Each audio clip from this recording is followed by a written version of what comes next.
Our secret taste recipe is to cook with lemon care. Kutties Healthy Samayal. Hello friends, welcome to Kutties Healthy Samayal. Be positive, be healthy. முன்னாடி நம்ம சேனலை subscribe பண்ணாதவங்க subscribe பண்ணிவிட்டு பக்கத்தில் இருக்க bell பட்டனை click பண்ணிக்கோங்க. All ஆப்ஷனை கிளிக் பண்ணுங்கள். அப்போ தான் நாங்கள் போடுற எல்லா வீடியோஸோட நோட்டிஃபிகேஷன்ஸ் உங்களுக்கு வரும். இது வரைக்கும் சப்ஸ்கிரைப் பண்ண எல்லாருக்கும் தேங்க்யூ ஸோ மச். நாம் இன்றைக்கி ரொம்ப சூப்பரான டேஸ்டியான ஒரு ஸ்நாக் ரெசிபி தான் பார்க்க போகிறோம். இது போல் ஸ்நாக்ஸ் நம்ம ஈவினிங் செஞ்சு கொடுத்தோம்னா பிள்ளைங்க எல்லாருமே விரும்பி சாப்பிடுவாங்க. செய்யும் போதே காலி ஆகிடும். அந்த அளவுக்கு ரொம்பவும் டேஸ்டியாக இருக்கும். இதுக்கு தேங்காய் சட்னி ரொம்ப ஆப்டான ஒரு காம்பினேஷனாக இருக்கும்.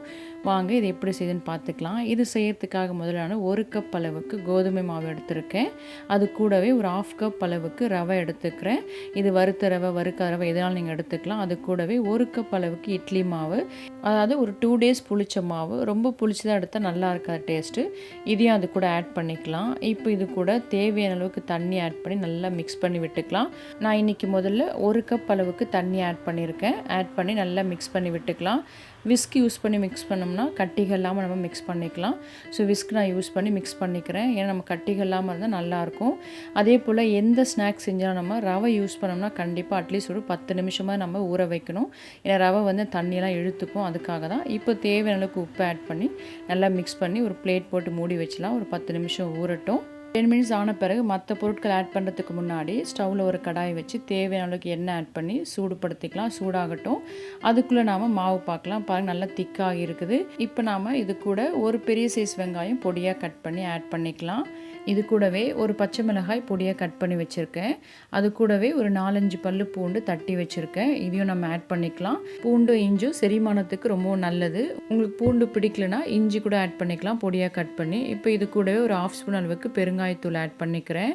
அது கூடவே காரத்துக்காக ஒரு 1/2 ஸ்பூன் அளவுக்கு தனி மிளகாய் தூள் ஆட் பண்ணிக்கிறேன். ஏன்னா பச்சை மிளகாய் ஒன்று தான் ஆட் பண்ணியிருக்கோம். இது கூடவே பொடியாக நறுக்குன கொத்தமல்லி இலைகள் ஆட் பண்ணிக்கலாம். இது கொஞ்சம் நிறையவே ஆட் பண்ணிக்கோங்க. அது ஃப்ளேவர் ரொம்ப நல்லாயிருக்கும். டேஸ்ட் ரொம்ப சூப்பராக இருக்கும். இப்போ இது கூட ஒரு 1/2 ஸ்பூன் அளவுக்கு சீரகம் ஆட் பண்ணிக்கிறேன். இதெல்லாம் நல்லா நம்ம கலந்து விட்டுக்கலாம். இதெல்லாம் நல்லா மிக்ஸ் ஆகி வரும்படிக்கு கலந்து விட்டுக்கலாம். இந்த காரம் உப்பு இதெல்லாம் உங்கள் டேஸ்ட்டுக்கு ஏற்றாப்புல கூடவோ குறையவோ ஆட் பண்ணிக்கோங்க. உப்பு ஆட் பண்ணும்போது கொஞ்சம் கவனமாக ஆட் பண்ணிக்கோங்க. ஏன்னா நம்ம ஆல்ரெடி இட்லி மாவு கொஞ்சம் உப்பு போட்டு கரைச்சி வச்சுருப்போம். ஸோ அதுக்கேற்ற போல் ஆட் பண்ணிக்கோங்க. இப்போ நம்மளோட எண்ணெய் நல்லா காஞ்சிடுச்சு. இந்த ஸ்டேஜில் ஒரு குழம்பு கரண்டியில் ஒவ்வொரு கரண்டியும் அடுத்த நாள் எண்ணெயில் விட்டுக்கிறேன். இது செய்யும்போது நம்ம மீடியம் ஃப்ளேமில் வச்சு செஞ்சுக்கலாம். அப்போ தான் நல்லா உள்ளவும் வெந்து வெளியும் நமக்கு கிறிஸ்பியாக இருக்கும். இல்லைனா மேலே மட்டும் வெந்திருக்கும், உள்ளே மாவாக இருக்கும். ஸோ அது போல் பார்த்துக்கோங்க. இது நல்லா நம்ம செவந்து வரும்படிக்கு திருப்பி போட்டு நம்ம எடுத்துக்கலாம். இதே போல் எல்லாத்தையுமே நம்ம ஊற்றி எடுத்துக்கலாம். இது ரொம்ப சிம்பிளானது, ஆனால் ரொம்பவும் டேஸ்டியானது. வீட்டில் இருக்க பொருளை வச்சு ஒரு ஸ்நாக் ரெடி பண்ணிட்டோம். பாருங்கள், இது போல் நல்லா செவந்து வரும்படிக்கு நம்ம செஞ்சு எடுத்துக்கலாம். எப்பவுமே இது போல் டீப் ஃப்ரை ஐட்டம் நம்ம செய்யும்போது இது போல் டிஷ்யூ பேப்பர் யூஸ் பண்ணோம்னா நமக்கு எக்ஸஸ் ஆயிடலாம் ஈஸியாக நம்ம எடுத்துடலாம்.